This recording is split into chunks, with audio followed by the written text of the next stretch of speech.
Okay.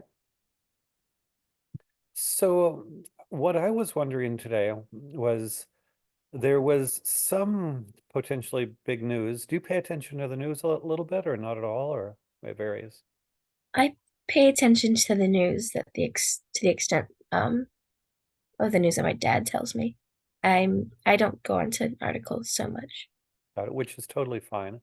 Again, I think you're young enough that there's no need. Most news is bad news, or that's the way it's framed. And so one of the challenges of being exposed to news is it's sort of negative things most of the time.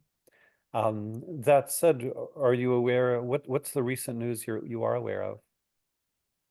Um, I mean, the big thing is the war with Israel and Palestine, but I don't know a lot about that.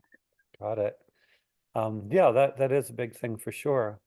And so, because war is so horrible, in some ways, some people think that we shouldn't talk to, and it's tricky. You're on the edge of being a child, and an adolescent. But for this purpose, I'll describe you as a child. Some people we shouldn't talk about bad things to children.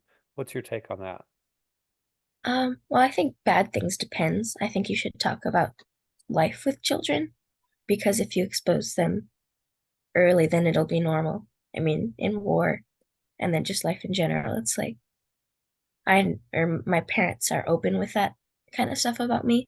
No, they Hmm. don't hide it from me until I'm a teenager, which I guess is soon, but I haven't learned and heard all the stuff I've heard. And they just saved it for the teen that I wouldn't know as much as I know now.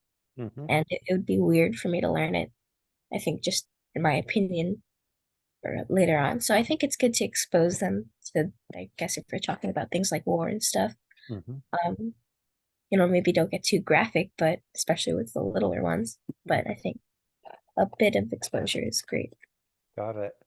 That makes sense, and I guess it's a judgment call in any particular situation how much. The other thing is certainly in both fiction and history, bad things happen. Presumably, you've heard that there have been wars in history, and you've read stories where there are battles and things like that. Yes. So what's interesting to me is when I remember reading lots of stories with battles in them, and it was never very horrifying. Is that the case for you that you can read stories about battle and it's not very horrifying? Yeah, that does happen with me. So, and earlier remembered or you talked about with the news, not too graphic. So is the thing that can our minds kind of accept that bad things happen as long as we don't get in the graphic details? Is that kind of a general thing?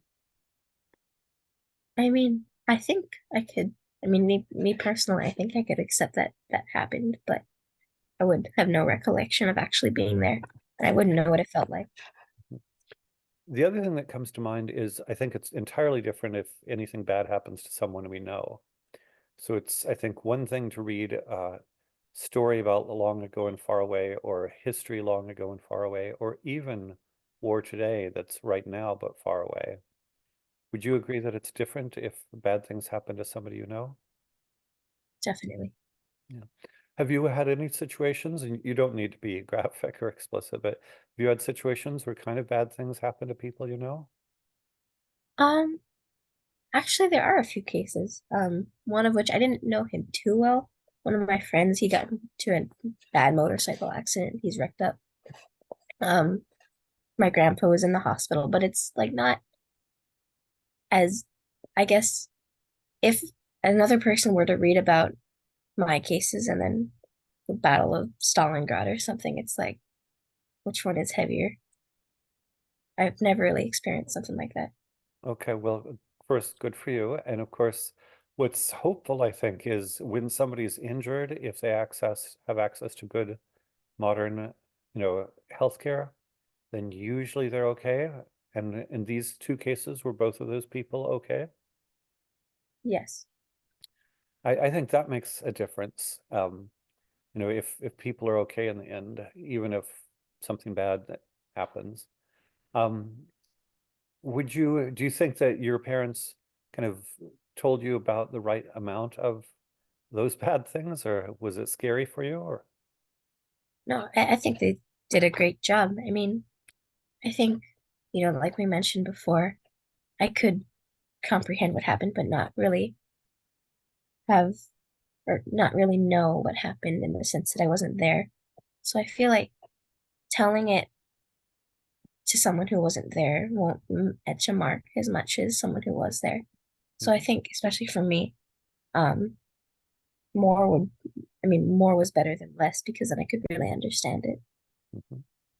Do you think that different kids your age have different sensitivities? That is, do you think that you might be stronger and more capable of handling bad news than some kids your age, or are they all the same? Or are other kids actually better at handling bad news than you?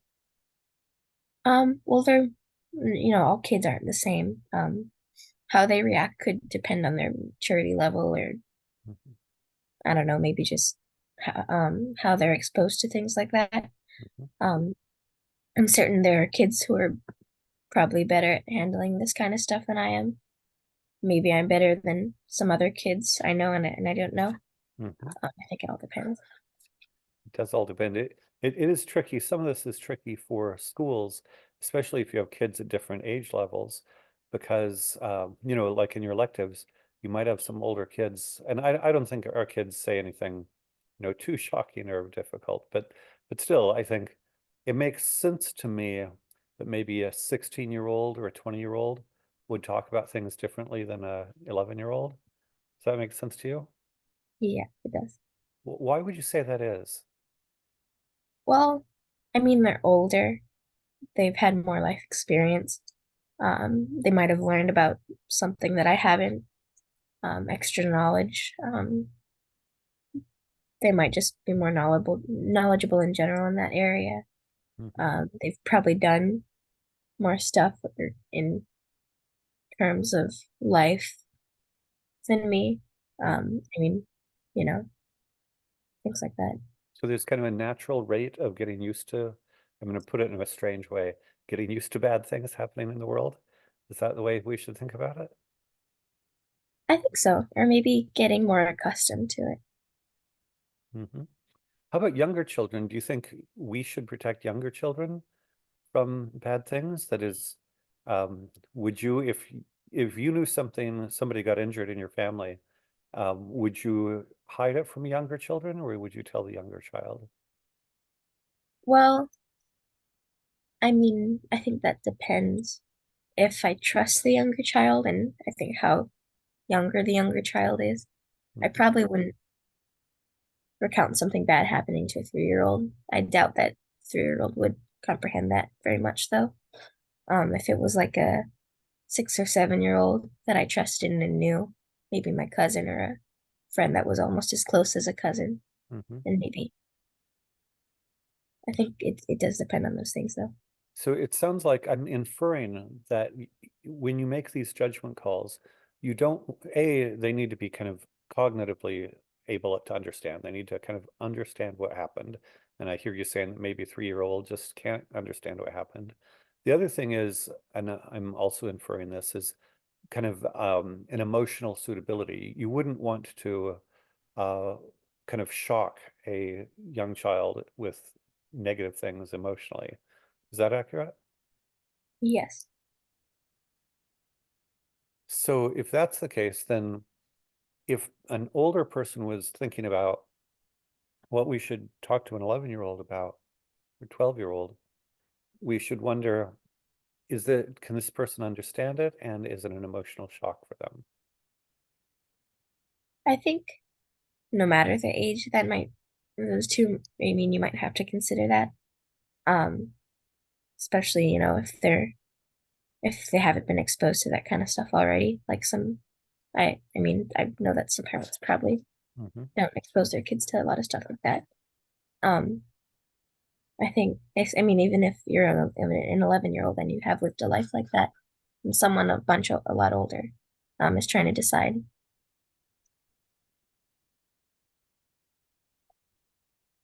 If they're trying to decide, were you finished with your sentence? Yes. Okay, got it. Yeah, no, I'm thinking about it. And some of this too is, when happily, by the way, it looks as if There was a fear last night that the war in Israel might become much larger, and that's still a possibility. But at least, some of us went tonight wondering if it was going to become much bigger. Right now, it may not, but still, it's uncertain. And then if war but does become even bigger, then everybody will be talking about it more, and young kids would be exposed to it more. So I'm just kind of thinking through, yeah, when do we have an obligation to tell children about a world event? Or I think you have an obligation to tell them if it's gonna directly influence their lives, Mhm, no matter how young they are. I mean, if they're young enough they can't comprehend it, then mhm. I don't really see the point of telling them. But if they are old enough and mature enough to comprehend it, and it's gonna, no matter how dramatically influence and change their lives, then I think you can't just keep it from them, you know? Fair enough. Whereas conversely, if it's not likely to influence their lives in the short run, I mean, in some ways, all kinds of things influence things over long periods of time, but um, in the sh no direct immediate effect, then we have no obligation to tell them about bad things. Is that correct? Well, I guess you don't have an obligation, but I think it would be good to educate them on what's happening in the world. Got it. Well, last time we talked about how does a country go from poor to rich, and and you said you'd learned some stuff from your dad's podcast, and you were maybe going to listen a little bit more. Have you been paying a bit more attention to your dad's podcasts? I have, and it's been really interesting, but none of them, or the podcasts that I've listened to this past week, um, at least to my understanding right now, have not mentioned how a country gets poor to rich, but we did listen to a very interesting podcast about Persians and Cyrus, I think. I don't Mhm. remember all the names, but it was really interesting. Yeah, no, and I think I'm not surprised you didn't in one particular week learn about poor to rich, but yeah, I guess I am thinking that you are in this transition stage, and if your dad is listening to all these podcasts, it is an opportunity for you to kind of get to know the world. And right, some of them may include bad things. He might listen to something on the war between Israel and Palestine. So, but I take it on the one hand, it sounds like you're pretty capable of understanding things, and he's pretty good at, if something really horrible, he'd probably protect you. You think that's the case? Or protect me in the means of him not telling me, or Yeah, or maybe we don't listen to this episode because it's really graphic, that kind of thing. oh yeah, yeah, I think so. Okay, good. Well, I will let you go for the day, but I am really interested in your kind of growing awareness of the world. Uh, and again, at 16, you're going to know so much more than you do now. And you are of an age to kind of go from child to adolescent, which means knowing more about the world, which means knowing more bad stuff, sadly. But sounds like you're ready. Yes, thank you. Okay.